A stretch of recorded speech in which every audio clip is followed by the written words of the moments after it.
one of whom I'm told certainly doesn't need an introduction in Mumbai, Mr. Pramod Rao, who's also on our panel of advisors, and the other, my good friend Mr. Gautam D Goradia, who's also here and is an innovator par excellence, and who will, I'm sure, in due course of time, will not need an introduction in this country with the kind of technology that he is going to bring forward to us, who's going to telescope many of our requirements down to easy to access information about one of the things that is continuing to be the symbol of our security everywhere in the world from London downwards, which is CCTVs. But anyway, Gautam, please join us, Mr. Pramod Rao and the Honorable Minister.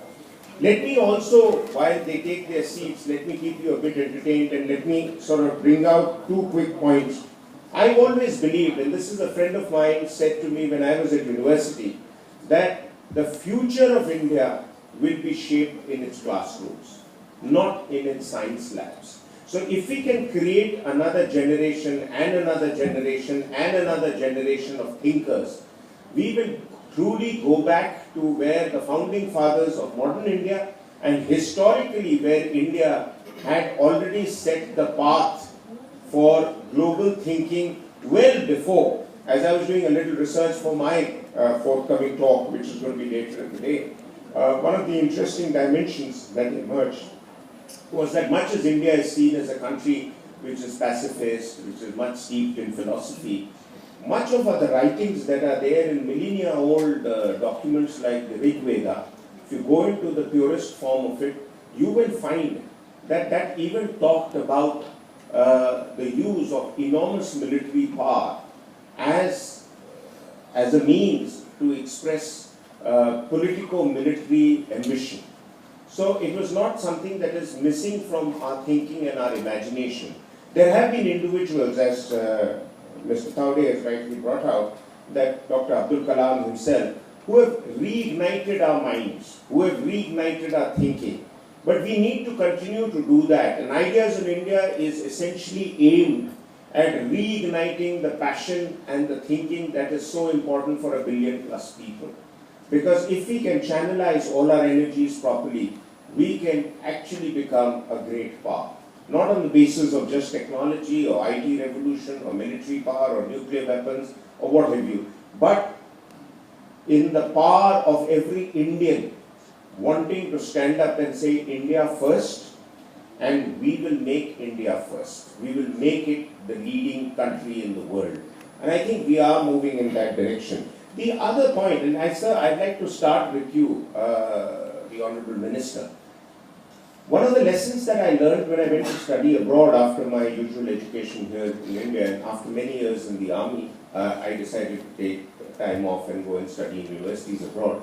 And one of my experiences was there that whereas our system was very much taught-centric, कि teacher ने सिखाया नहीं तो exam में आ नहीं सकता, और अगर एग्जाम में वो क्वेश्चन आता भी है, then there's a bit of a rebellion during the exam hall to say we were not taught this or we were not told this.